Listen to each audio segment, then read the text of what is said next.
This is a real story. ಮನಸ್ಸನ್ನು ವಿಶ್ಲೇಷಣೆ ಮಾಡೋಕ್ಕೆ ಈ ಥರ ವಿಚಾರಗಳನ್ನು ತಿಳ್ಕೊಳ್ಳೋದು ತುಂಬ ಸಹಾಯ ಆಗುತ್ತೆ. 600 ಕಿಲೋಮೀಟರ್ ದೂರ ಇರತಕ್ಕಂಥ ಹೆಂಗಸಿನ ಮೇಲೆ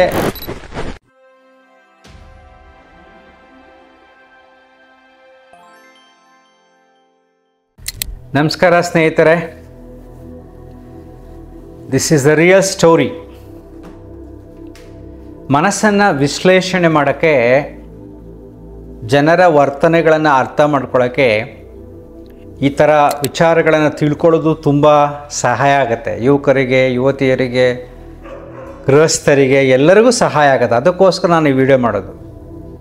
ಅವರು ಹೇಳಿದ್ದಾರೆ ಗುರುಜಿ ಆಡಿಯೋ ಹಾಕಿ ತೊಂದರೆ ಇಲ್ಲ ಅಂತ. ಸೊ ಆನ್ಲೈನಲ್ಲಿ ಒಬ್ಬರು ಪರಿಚಯ ಆಗ್ತಾರೆ. ಪರಿಚಯ ಆಗಿ ಸ್ನೇಹಕ್ಕೆ ತಿರುಗಿ ಕೊನೆಗೆ ಅವ್ರ ಊರಿಗೆ ಹೋಗ್ತಾರೆ. ಇಲ್ಲಿ ಊರನ್ನು ಬದಲಾಯಿಸಿರ್ತೀನಿ, ಹೆಸರನ್ನ ಮ್ಯೂಟ್ ಮಾಡಿರ್ತೀನಿ. ಕೋಲಾರದಿಂದ 600 ಕಿಲೋಮೀಟ್ರ್ ದೂರಕ್ಕೆ ಹೋಗಿ ಅಲ್ಲಿ ಒಂದು ಪೂಜೆ ಮಾಡಿಸ್ತಾರೆ. ಪೂಜೆ ಮಾಡಿಸ್ಬೇಕಾದಾಗ ಅಲ್ಲೊಬ್ಬ ಹೆಂಗಸಿಗೂ ಈ ಹೆಂಗಸಿನ ಗಂಡನಿಗೂ ಸಂಪರ್ಕ ಏರ್ಪಡುತ್ತೆ, ಪ್ರೀತಿ ಉಂಟಾಗುತ್ತೆ. ಎಷ್ಟೋ 600 ಕಿಲೋಮೀಟರ್ ದೂರ ಇರತಕ್ಕಂಥ ಹೆಂಗಸಿನ ಮೇಲೆ ಕೋಲಾರದಿರತಕ್ಕಂಥ ಗೃಹಸ್ಥ ಪ್ರೀತಿಸ್ತಾನೆ, ಪ್ರೀತಿಯಾಗುತ್ತೆ. ಸೊ ಪ್ರೀತಿ ಆದ ಹೀಗೆ ಮಾತಾಡ್ತಾ ಇರ್ತಾರೆ. ಮಧ್ಯೆ ಯಾವಾಗಲೂ ಏನೋ ಒಂದು ಪ್ರೋಗ್ರಾಮ್ಗೋಸ್ಕರ ಭೇಟಿ ಮಾಡ್ತಾರೆ. ಭೇಟಿ ಮಾಡಿದಾಗ 600 ಕಿಲೋಮೀಟರ್ ದೂರ ಇರತಕ್ಕಂಥ ಹೆಂಗಸಿನ ಮೇಲೆ ದೇವ್ರು ಬರೋಕ್ಕೆ ಸ್ಟಾರ್ಟ್ ಆಗುತ್ತೆ. ದೇವ್ರು ಬರುತ್ತೆ, ಮೊದಲೊಂದು ಸರಿ ದೆವ್ವ ಬರುತ್ತೆ. ಸೊ ದೇವರ ಆಟ ಜಾಸ್ತಿಯಾಗಿ ಮಧ್ಯೆ ಭೇಟಿ ಮಾಡಿದಾಗ ಆ ದೇವ್ರು ಹೇಳುತ್ತೆ ಅವಳ ಮೇಲೆ ಬಂದು, ನಿನ್ನ ಗಂಡನನ್ನು ಬಿಟ್ಟು ಕೊಡು ಈ ಮಗುಗೋಸ್ಕರ ಅಂತ ದೇವರೇ ಕೇಳ್ಕೊಳುತ್ತೆ. ಆಗ ಈ ಅಮ್ಮ ಗಂಡನನ್ನು ಬಿಟ್ಕೊಡೋದಿಲ್ಲ. ಸೊ ಹೀಗೆ ಕ್ಲಾಸ್ಗಳು ನಡೀತಾ ಇರುತ್ತೆ. ಯಾವ ಹಂತಕ್ಕೆ ಪ್ರೀತಿಯ ಆಕರ್ಷಣೆ ಇದೆ, ಅವನಿಗೆ ಏನು ಖುಷಿ ಕೊಟ್ಟಿತ್ತು ಅನ್ನೋಕ್ಕೆ ಒಂದು ಸರಿ ಯಾವುದೋ ಒಂದು ಸಮಸ್ಯೆ ಅಂತ ಹೇಳ್ಕೊಂಡು, ದೆವ್ವದ ಕಾಟ ಅಂತ ಹೇಳ್ಕೊಂಡು 1 ತಿಂಗಳು ಅಲ್ಲೋಗಿದ್ದಾನೆ ಪೂಜೆ ಮಾಡ್ಸೋಕೆ. ಅಲ್ಲಿ ಪೂಜೆ ಮಾಡಿಸಿ 1 ತಿಂಗಳಾಯಿತು, ಬಂದುಬಿಟ್ಟ ವಾಪಸ್ಸು. ಆಮೇಲೆ ಹೋಗೋದು ಬರೋದು ಸ್ವಲ್ಪ ಕಡಿಮೆ ಆಯಿತು, ಬರೀ ಫೋನ್ ಆಯಿತು. ಹೆಂಡತಿಯ ಗಲಾಟೆ ಮನೆಯಲ್ಲಿ ಜಾಸ್ತಿ ಆದಾಗ ಇವನ ಮೇಲೆ ಕೊರಗಜ್ಜ ಬರೋಕ್ಕೆ ಶುರುವಾಯಿತು. ನೋಡಿ, ಕೊರಗಜ್ಜ ಅನ್ನತಕ್ಕಂಥ ಒಂದು ದೈವೀ ಶಕ್ತಿಯನ್ನು ಎದುರಿಸೋಕ್ಕೋಸ್ಕರ ಉಪಯೋಗಿಸ್ಕೊಂಡದ್ದು. ವೆರಿ ಸ್ಟ್ರಾಂಗ್ ಅಂತ ಸಿನಿಮಾದಿಂದ ತುಂಬ ಪಾಪ್ಯುಲರ್ ಆಯಿತು. ಮಂಗಳೂರು ಕಡೆ ತುಂಬ ಪಾಪ್ಯುಲರ್ ದೇವರು, ಅವ್ರ ನಂಬಿಕೆ ಅದು ಸ್ಟ್ರಾಂಗ್ ಇದೆ ಅಂದ್ಬಿಟ್ಟು ಅದನ್ನು ನನ್ನ ಮೇಲೆ ಬರ್ತಾ ಇದೆ, ಕೊರಗಜ್ಜ ನನ್ನ ಮೇಲೆ ಬರ್ತಾ ಇದೆ ಅಂದ್ಬಿಟ್ಟು ಹೆಂಡತಿ ಎದುರಿಸೋಕೆ ಶುರು ಮಾಡ್ದ. ನಾನು ಶಾಪ ಕೊಟ್ಟರೆ ನಿನಗೆ ಖಂಡಿತ ಆಗಿಬಿಡುತ್ತೆ ಅಂತ. ಈ ಅಮ್ಮನ ಮನಸ್ಥಿತಿ ಕೆಲವೊಂದು ಸಾರಿ ಆತ್ಮಹತ್ಯೆ ಮಾಡ್ಕೊಳ್ಳೋ ಲೆವೆಲ್ಗೆ ಹೋಗಿದೆ. This is a real story. ಅವರು ನಮಗೆ ಹೇಳಿದ್ರು. ಆಮೇಲೆ ಮಾತಾಡಿದ್ದೀನಿ, ಅದರ ಆಡಿಯೋ ಹಾಕ್ತೀನಿ, ಕೇಳಿ. ಇಲ್ಲಿ ಕೆಲವೊಮ್ಮೆ ಆಕರ್ಷಣೆಗಳನ್ನು, ಸರಿ ತಪ್ಪುಗಳನ್ನು ವಿಮರ್ಶೆ ಮಾಡೋದು ತುಂಬ ಕಷ್ಟ. ಅಷ್ಟೊಂದು ಹತ್ರ ಇದ್ರೇನೋ ಓಕೆ, ಬೇರೆ 600 ಕಿಲೋಮೀಟರ್ ಇರ್ತಕ್ಕಂಥ ಹೆಂಗಸನ್ನು ನೀವು ಇಷ್ಟೊಂದು ಪ್ರೀತಿಸಬೇಕು ಅಂದರೆ ಆ ಪ್ರೀತಿಯ ಸೆಳೆತ ಎಷ್ಟಿದೆ, ಆ ಪ್ರೀತಿಯಲ್ಲಿ ಅವ್ನಿಗೆ ಏನು ಸಿಗ್ತಾ ಇದೆ, ಆ ಮನಸ್ಸಿನಲ್ಲಿ ಏನೇನು ದ್ವಂದ್ವಗಳು ನಡೀತಾ ಇದೆ, ಸಂಸಾರದ ನಡೀತಕ್ಕಂಥ ಸಮಸ್ಯೆಗಳೇನು, ಇವೆಲ್ಲವನ್ನು ನಾವು ಸ್ವಲ್ಪ ಅನಲೈಸ್ ಮಾಡ್ತಾ ಹೋದಾಗ ನಮ್ಮ ಮನಸ್ಸಿನ ಸ್ಥಿತಿ ಅರ್ಥ ಆಗುತ್ತೆ. ಸೊ ಪ್ರೀತಿ ಅಂದರೆ ಏನು, ಇದು ತುಂಬ ಕಷ್ಟ.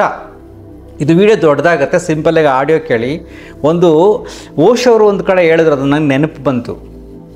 ಒಂದು ಸುಂದರವಾದ ಸ್ಥಳದಲ್ಲಿ ಅಥವಾ ಬೀಚ್ ಸೈಡ್ನಲ್ಲಿ ಬೇರೆ ಎಲ್ಲೋ ವಾಕ್ ಮಾಡ್ತಾ ಇರ್ತಾರೆ, ಇಬ್ಬರು ಗಂಡು ಹೆಣ್ಣು ವಾಕ್ ಮಾಡ್ತಾ ಇರ್ತಾರೆ. ಅವರು ತುಂಬ ಸೈಲೆಂಟ್ ಆಗಿದ್ದಾರೆ, ಮುಖದಲ್ಲಿ ಏನೋ ಒಂದು ರೀತಿಯಾದ ಮೌನ ಇದೆ. ಅಂದರೆ ಅವರಿಬ್ಬರು ಗಂಡ ಹೆಂಡತಿ ಅಂತೆ, ಅಲ್ಲಿ ನಗು ಇರಲ್ಲ. ಅದೇ ವಾಕ್ ಮಾಡ್ತಾ ಇರ್ತಾರೆ, ಇಬ್ಬರು ಜೋರಾಗಿ ನಕ್ಕೊಂಡು ಮಾತಾಡ್ಕೊಂಡು ಹೋಗ್ತಾ ಇದೆ ಅಂದರೆ ಅವರು ಬೇರೆಯವನ ಹೆಂಡತಿ, ಇವನು ಬೇರೆಯವಳ ಗಂಡ ಅಂತ. ಅಂದರೆ ಆ ಮನಸ್ಸಿನ ಲವಲವಿಕೆ ಹೇಗೆ ಬರುತ್ತೆ, ಎಲ್ಲಿ ನಿಬಂಧನೆಗಳಿಲ್ಲದೆ ಇದ್ದಾಗ, ಕಂಡೀಷನ್ಸ್ ಇಲ್ಲ ಅಂದಾಗ, ಅನ್ಕಂಡೀಷನಲ್ ಪ್ರೀತಿ ಬಂದಾಗ ಮನಸ್ಸು ಆನಂದವಾಗಿರುತ್ತೆ, ಪ್ರಫುಲ್ಲವಾಗಿರುತ್ತೆ. ಪ್ರತಿಯೊಂದು ಮನಸ್ಸುಗಳು ನಿಬಂಧನೆ ಇಲ್ಲದ ಅನ್ಕಂಡೀಷನ್ ಲವ್ನ ನಿರೀಕ್ಷೆ ಪಡೋದು. ಗಂಡನೇ ಆಗಲಿ ಹೆಂಡ್ತಿನೇ ಆಗಲಿ, ಅಲ್ಲಿ ಒಂದು ಕಂಡೀಷನ್ ಇರಬಾರ್ದು, ಅಲ್ಲಿ ಸರಿ ತಪ್ಪುಗಳ ಗೊಡವೆ ಇರಬಾರ್ದು, ಬರೀ ಕೇವಲ ಪ್ರೀತಿ ಇರಬೇಕು. ಆ ಪ್ರೀತಿಗಾಗಿ ಪರಿತಪಿಸುವ ಮನೆಗಳು ಭೂಮಿ ಮೇಲೆ ಜಾಸ್ತಿ ಇದೆ. ನಾನು ಯಾವಾಗಲೂ ಹೇಳ್ತಾ ಇರ್ತೀನಿ, 90% ಗಂಡ ಹೆಂಡ್ತಿ, ರಿಯಲ್ ಗಂಡ ಹೆಂಡ್ತಿ ಎಲ್ಲ ಡೂಪ್ಲಿಕೇಟ್. ಸಮಾಜಕ್ಕೋಸ್ಕರ, ಒತ್ತಡಗಳಿಗೋಸ್ಕರ, ರಕ್ಷಣೆಗಳಿಗೋಸ್ಕರ, ಕೆಲವರ ಬಂಧನಗಳಿಂದ ಬದುಕ್ತಾ ಇರ್ತಾರೆ ಅಂತ. ಸೊ ಪ್ರೀತಿಯನ್ನು ಸಂಬಂಧದಲ್ಲಿ ಬೆಳೆಸ್ಕೊಂಡು ಬದುಕೋದೇ ನಿಜವಾದ ದಾಂಪತ್ಯ. 10% ಸಿಗ್ತಾರೆ.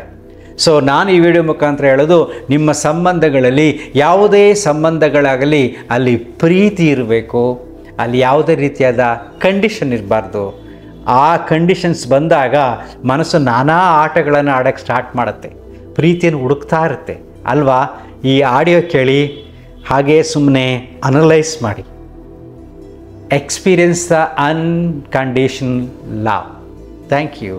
ಅಂತರ್ಮುಖಿ ಸದಾ ಸುಖಿ. ಹಲೋ, ನಮಸ್ತೆ ಸರ್. ನಮಸ್ಕಾರ ಮೇಡಮ್, ಹೇಳಿ. ಸರ್, ನಾನು ಸ್ವಲ್ಪ ನನ್ನ ಅನುಭವ ಮತ್ತೆ ನನಗೆ ಸ್ವಲ್ಪ ಡಿಪ್ರೆಷನ್ ಅಲ್ಲಿ ನಾನು ಮಾತಾಡ್ತಾ ಇದ್ದೀನಿ. ಈಗ ನಾನು ಹೇಳಕ್ ಹೊರಟಿರೋ ವಿಷಯ ಏನಂದ್ರೆ, ನೀವು ಇವತ್ತು ಟಾಪಿಕ್ ಹೇಳಿದ್ರಲ್ಲ ದೇವರು ಅಂತ ಹೇಳಿ, ಅದು ನೋಡಿ ನಾನು ನಿಮ್ದು ಡೈಲಿ ವಿಡಿಯೋಸ್ ನೋಡ್ತಾ ಇರ್ತೀನಿ ಸರ್. ನಾನು ಏನಂದ್ರೆ, ನಂಗೆ ಈಗ 2 ವರ್ಷದಲ್ಲಿ ಅಂದ್ರೆ 2023 ಹತ್ರ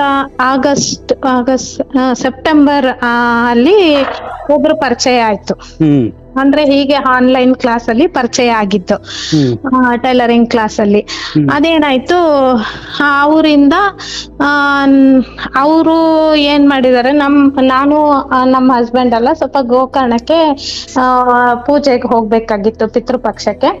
ಅದು ಮುಗಿಸ್ಕೊಂಡು ಬರ್ಬೇಕಾದ್ರೆ, ಸರಿ ಫ್ರೆಂಡ್ ಅಲ್ಲ, ತುಂಬಾ ಕ್ಲೋಸ್ ಆಗಿ ಮಾತಾಡ್ತಿದ್ರು, ಎಲ್ಲ ಆರಾಮಾಗಿ ಅಕ್ಕ ಅಕ್ಕ ಅನ್ಕೊಂಡಿದ್ರು ಅನ್ಬಿಟ್ಟು, ಸರಿ ಅಲ್ಲೇ ಆನ್ ದ ವೇ ಅಂತ ಮಾತಾಡ್ಸ್ಕೊಂಡ್ ಬರ್ಲಿಕ್ಕೆ ಹೋದ್ವಿ.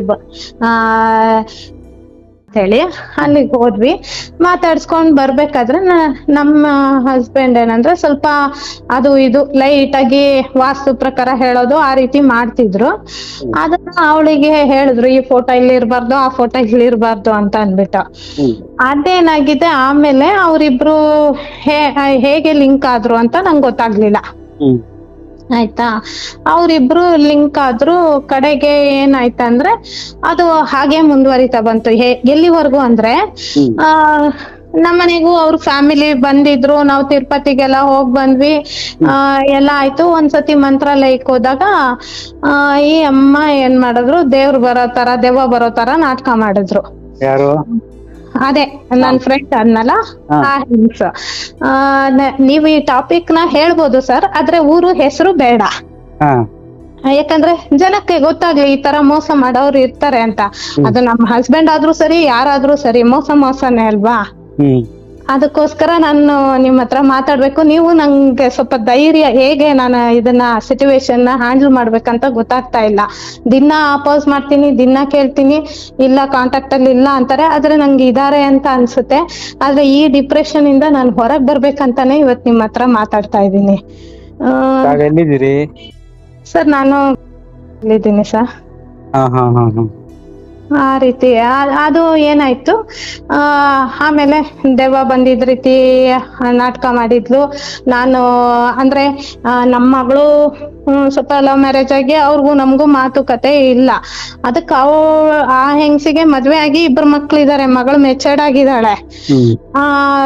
ಆದ್ರೂನು ಆ ನಾಟಕ ಮಾಡಿ, ನಾನೆಲ್ಲ ಬಿಟ್ಟು ಬರ್ತೀನಿ, ನಿಮ್ ಮಗಳು ಬರೋದಿಲ್ಲ, ನನ್ನ ನೀವು ಸಾಕ್ತೀರಾ ಅಂತ ನನ್ನ ಮುಂದೆನೆ ನಮ್ಮ ಹಸ್ಬೆಂಡ್ ನ ಕೇಳಿದ್ಲು. ಅವ್ರು ಸುಮ್ನೆನೆ ಇದ್ರು, ಏನು ಮಾತಾಡ್ಲಿಲ್ಲ. ಆಮೇಲೆ ಏನಾಯ್ತು, ಅದೇ ನಾನು ಶಿವ, ನೀನ್ ಪಾರ್ವತಿ, ಭೂಮಿ ಮೇಲೆ ಪ್ರಪಂಚದಲ್ಲಿ ದೇವ್ರು ಒಬ್ರಿಂದ ಒಬ್ರಿಗೆ ಲಿಂಕ್ ಯಾಕೆ ಮಾಡಿಸ್ತಾನೆ ಅಂದ್ರೆ, ಸ್ಟೇಟಸ್ ಗಳು ಇರುತ್ತಲ್ಲ ಸರ್, ಅದೆಲ್ಲ ಹಾಕೊಂಡು ಸ್ವಲ್ಪ ಎಲ್ಲ ಮಾಡಿದ್ಲು. ಆಮೇಲೆ ಮತ್ತೊಂದ್ಸತಿ ಅದೇ ರಿಪೀಟ್ ಆಯ್ತು, ದೇವ್ರು ಬರುತ್ತೆ ಅಂತ ಹೇಳಿ ಎಲ್ಲಾ ರಿಪೀಟ್ ಆಯ್ತು. ಆಮೇಲೆ ನಾನು ಇವ್ರಿಗೂ ಗಲಾಟೆ ಮಾಡ್ದೆ, ಏನ್ ಸ್ವಲ್ಪನೂ ಬುದ್ಧಿ ಇಲ್ವಾ, ಏನ್ ದೇವ್ರು ಬರುತ್ತೆ, ದೇವ್ರು ಬರೋರು ಹಂಗ ಆಡ್ತಾರೆ, ಎಲ್ರು ಬಿಟ್ಟು ಹೋಗ್ಬಿಡ್ತೀರಾ, ದೇವ್ರು ದೇವನ್ ನಾನೇ ಹಿಡ್ಕೊಳ್ಬೇಕಾ ಅಂತೆಲ್ಲ. ನಾನ್ ಸ್ವಲ್ಪ ನಂಬಲ್ಲ ಸರ್, ನಾನು ಅದನ್ನೆಲ್ಲ ನಂಬಲ್ಲ. ಆದ್ರಿಂದ ನಾನ್ ಸ್ವಲ್ಪ ಇದು ಮಾಡ್ದೆ, ಅದೆಲ್ಲ ಸುಳ್ಳು ಹಾಗೆ ಹೀಗೆ ಅಂತ. ನಮ್ಮ ಯಜಮಾನ್ರು ಅದೆಲ್ಲ ನಾನ್ ಪ್ರೂವ್ ಮಾಡ್ತೀನಿ ಹಾಗೆ ಹೀಗೆ ಅಂದ್ರು. ಪ್ರೂವ್ ಮಾಡ್ಕೊಳ್ಳಿ ಅಂತ 2 ವರ್ಷದಿಂದ ಮಾಡೋದ್ರಲ್ಲೇ ಇದಾರೆ. ಆದ್ರೆ ಅವ್ಳ ಲಿಂಕ್ ಬಿಟ್ಟಿದೀನಿ ಅಂದ್ರು. ಆದ್ರೆ ನಂಗೆ ಈಗ ಸ್ವಲ್ಪ ದಿನದ ಹಿಂದೆ ನಮ್ ರಿಲೇಷನ್ ಯಾರೋ ಬಂದಿದ್ರು, ಅವರು ಏನು ಯಾಕೆ ಒಂಥರ ಇದೆಯಾ ಹಾಗೆ ಹೀಗೆ ಏನೇನೋ ಕೇಳಿದ್ದಾರೆ, ಅದು ಏನಂತ ಗೊತ್ತಿಲ್ಲ. ಆಗ ಇವರು ಬಾಯ್ ಬಿಟ್ಟಿದ್ದಾರೆ, ಈ ತರ ನನ್ನ ಅಂದ್ರೆ ಅವಳು ವಿಷ ಎಲ್ಲ ಕುಡ್ದಿದ್ಲು, ಗಂಡಂಗ್ ಗೊತ್ತಿಲ್ದೇನೆ ವಿಷ ಎಲ್ಲ ಕುಡ್ದಿದ್ಲು. ನಾನು ಅಷ್ಟ್ರ ಮೇಲೆ ಅವ್ರ ಲಿಂಕಲ್ಲಿ ಇಲ್ಲ, ಬ್ಲಾಕ್ ಹಾಕ್ತೆ, ಎಲ್ಲಾ ಮಾಡ್ದೆ.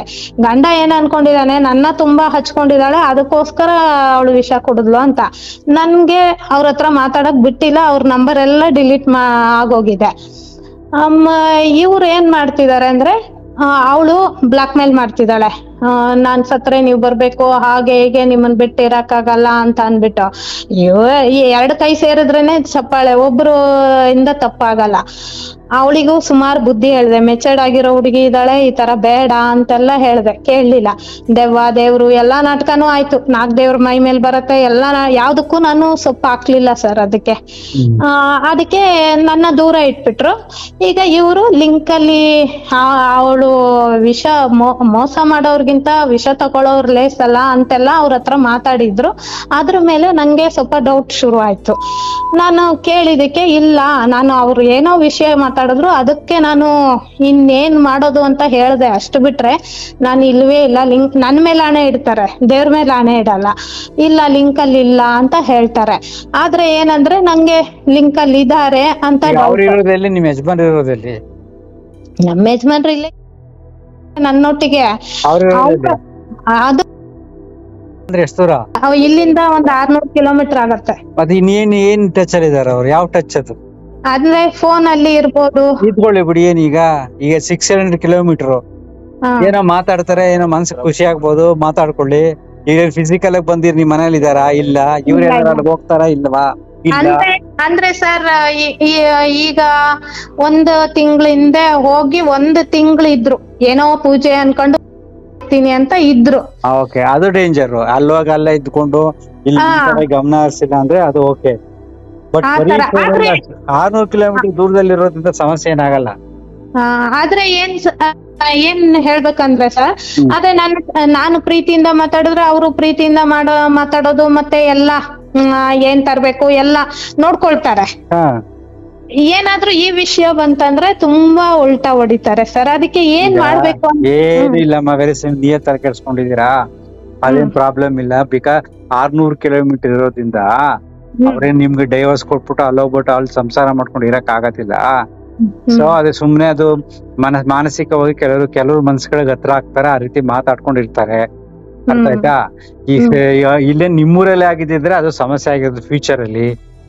ಈಗ ನಿಮ್ಮೂರ ಅಲ್ದೇ ಇರೋದ್ರಿಂದ ಅದರಿಂದ ಸಮಸ್ಯೆ ಏನಿಲ್ಲ. ನೀವೇನ್ ತಲೆ ಕೆಡ್ಸ್ಕೊಬೇಡಿ. ಅವ್ರೇನಾರ ಆ ವಿಷಯ ಮಾತಾಡ, ಆಯ್ತು ಬಿಡ್ರಿ, ಅವ್ರ ಒಳ್ಳೆ ಕ್ಲೋಸ್ ಫ್ರೆಂಡ್, ಮಾತಾಡ್ಕೊಂಡು ಖುಷಿಯಾಗಿರಿ ಅಂತ ಹೇಳ್ಬಿಡಿ. ಅವಾಗ ನಿಮ್ಮನ್ ಚೆನ್ನಾಗಿ ನೋಡ್ಕೋತಾರ ಅವ್ರು. ಇಷ್ಟೇ ಸಿಂಪಲ್ ಸೊಲ್ಯೂಷನ್. ಇದು ದೊಡ್ಡ ತಲೆ ಕೆಡ್ಸ್ಕೊಳ್ಳುವಂತ ವಿಚಾರ ಅಲ್ಲ. ಈಗ ಅವಳೇನಾರ ಫೋನ್ ಮಾಡಿದ್ರೆ ನೀವೇ ಫೋನ್ ತಗೊಡ್ಕೊಡಿ, ನೀವೇ ಕ್ಲೋಸ್ ಫ್ರೆಂಡ್ ಆಗಿ ಮಾತಾಡಿ, ಆಯ್ತಾ? ಮಾತಾಡ್ಕೊಂಡಿರ್ರಿ, ಅನ್ಕೊಂಡಿರ್ರಿ. ಅವ್ರು ಓಡೋಗಿ ಎಲ್ಲಿ ಹೋಗಿ ಏನು ಮಾಡಕ್ಕಾಗಲ್ಲ. ಅದೆಲ್ಲ ಟೆಂಪ್ರರಿ. ನಿಮ್ ಇಮ್ಯಾಜಿನೇಷನ್ ಬಿಟ್ಟಾಕಿ, ಅವಾಗ ನೀವ್ ಚೆನ್ನಾಗಿರ್ತೀರಿ. ಅವಳ ಜೊತೆ ಏನಾರ ಮಾತಾಡಿದ್ರೆ, ಅಯ್ಯೋ ಮಾತಾಡ್ಕೊಡ್ರಿ, ಕ್ಲೋಸ್ ಫ್ರೆಂಡ್ ತಾನೆ, ಬಿಡಿ, ನಾನು ಈ ತಲೆ ಕೆಡ್ಸ್ಕೊಳಕ್ ಹೋಗಲ್ಲ, ನೀವು ನನ್ನ ಪ್ರೀತಿಯಿಂದ ನೋಡ್ಕೊತಾ ಇದ್ರೆ ಅಷ್ಟೇ ನನ್ಗೆ ಸಾಕು ಅಂತ ಆ ರೀತಿ ಪಾಸಿಟಿವ್ ಮಾತಾಡಿ. ನನ್ ಪ್ರೀತಿನ ನೋಡ್ಕೊಳ್ಳಿ, ಅವ್ರ ಫ್ರೆಂಡ್ಸ್ ಅಂತ ಇರ್ತಾರೆ, ಮಾತಾಡ್ಕೊಂಡು ಸುಮ್ಮನಿರಿ ಅಂತ ಹೇಳಿ ಮಾತಾಡ್ಕೊಳ್ಳಿ. ಗಂಟೆ ಗಟ್ಟಲೆ ಮಾತಾಡ್ಕೊಳ್ಳಿ, ಅರ್ಧ ಗಂಟೆ ಮಾತಾಡ್ಕೊಳ್ಳಿ, ಏನ್ ತೊಂದ್ರೆ ಇಲ್ಲ. 600 ಕಿಲೋಮೀಟರ್ ಇಂದ ಬರಕ್ಕಾಗಲ್ಲ. ಎಲ್ಲ ಬಿಟ್ಟು ಇಲ್ಲಿ ಬಂದು ಸಂಸಾರ ಮಾಡಕ್ ಆಗೋದಿಲ್ಲ. ಅದು ಟೆಂಪ್ರರಿ. ಕೆಲವ್ರು ಮನ್ಸಿಗೆ ಇಷ್ಟ ಆಗಿರುತ್ತೆ, ಅದಕ್ಕೆ ಆ ಅಮ್ಮ ಇಷ್ಟಪಟ್ಟಿರ್ತಾಳೆ, ಇವ್ರು ಇಷ್ಟಪಟ್ಟಿರ್ತಾರೆ. ಮಾತಾಡ್ಕೊಳ್ಳಿ, ಬಿಟ್ಟಾಕಿ. ಅಂದ್ರೆ ಸರ್, ಏನ್ ಗೊತ್ತಾ, ನಂದು ಒಂದು ಸಮಸ್ಯೆ ಏನ್ ಗೊತ್ತಾ ಸರ್, ಇವ್ರು ಅಷ್ಟೇ ಏನಾದ್ರೂ ಮಾತಾಡಿದ್ರೆ ಸಾಕು ಹೆದರ್ಸ್ತಾರೆ. ನನ್ ಮೇಲೆ ದೇವ್ರ ಬರುತ್ತೆ, ಕೊರಗಜ್ಜ ಬರುತ್ತೆ, ನಾನು ಹಂಗ್ ಶಾಪ ಕೊಡ್ತೀನಿ, ಹಿಂಗ್ ಶಾಪ ಕೊಡ್ತೀನಿ. ಅದಕ್ ಸರಿಯಾಗಿ ಏನಾಗುತ್ತೆ ಗೊತ್ತಾ ಸರ್, ನಂಗೇನೋ ಅಲ್ಲಿ ಎಡವಟ್ ಆಗ್ಬಿಟ್ಟಿರುತ್ತೆ, ನಾನೇನು ಮಾತಾಡೋ ಪರಿಸ್ಥಿತಿಯಲ್ಲಿ ಇರಲ್ಲ. ಅದಕ್ಕೆ ನಂಗೆ ಒಂಥರ ಒಳಗಡೆ ಭಯ ರೀತಿ. ಈಗ ಯಾವ ಕೊರಗಜ್ಜನ ಯಾವ ಜನ ಬರಲ್ಲ, ಬತ್ಕೊಳ್ಳಿ ಬಿಡಿ, ಆಯ್ತು ಬಿಡೋದ, ನಾನೇನು ಮಾತಾಡ್ಬಿಟ್ಟು ಸೈಲೆಂಟ್ ಆಗಿ ಅಷ್ಟೇ. ಇದೇ ಸೊಲ್ಯೂಷನ್ ಅಂತೀರಾ? ಅಷ್ಟೇ. ಆಯ್ತು ಅಜ್ಜ, ಚೆನ್ನಾಗಿರಿ ಅಜ್ಜ, ಸೈಲೆಂಟ್ ಆಗಿರ್ತೀನಿ, ನೀವ್ ಚೆನ್ನಾಗಿರ್ತೀವಿ ಸಾಕು, ನಾನ್ ಚೆನ್ನಾಗಿರ್ತೀನಿ ಅಂದ್ಬಿಟ್ಟು ಸೈಲೆಂಟ್ ಆಗಿ, ಸೈಲೆಂಟ್ ಆಗಿ ಎಲ್ಲ ಸರಿ ಹೋಗುತ್ತೆ. ಸರಿ ಸರ್, ಥ್ಯಾಂಕ್ ಯು ಸರ್. ನಿಮ್ ಹತ್ರ ಮಾತಾಡಿ ತುಂಬಾ ಉಪಯೋಗ ಆಯ್ತು ಸರ್. ಸುಮಾರು 2 ವರ್ಷದಿಂದ ತುಂಬಾ ತಲೆ ಕೆಟ್ಟ ಹೊಟ್ಟೋಗಿತ್ತು ಸರ್. ಏನ್ ಮಾಡ್ಬೇಕು ಅಂತ ಗೊತ್ತಿಲ್ದೆ ಎಷ್ಟೋ ಸತಿ ಆತ್ಮಹತ್ಯೆಗೂ ಪ್ರಯತ್ನ ಪಟ್ಬಿಟ್ಟಿದೀನಿ. ಅದೇ ಸಣ್ಣ ಸಣ್ಣ ವಿಚಾರಕ್ಕೆಲ್ಲ ತಲೆ ಕೆಡ್ಸ್ಕೊಂಡು ಏನೇನು ಇಲ್ಲ, ಬಿಟ್ಟಾಕಿ ಆರಾಮಾಗಿ ಖುಷಿಯಾಗಿರಿ. ಅವ್ರದೇನಾರ ಫೋನ್ ನಂಬರ್ ಬಂದು ನೀವೇ ಫೋನ್ ಎತ್ಕೊಡಿ, ನಿಮ್ ಫ್ರೆಂಡ್ ಫೋನ್ ಅವ್ರು ನೋಡ್ರಿ ಮಾತಾಡ್ರಿ ಅಂತ, ಅವ್ರು ನಿಮ್ಮನ್ನ ಜಾಸ್ತಿ ಲವ್ ಮಾಡ್ತಾರ ಅವ್ರು. ಸರಿ sir. Okay okay sir, thank you sir.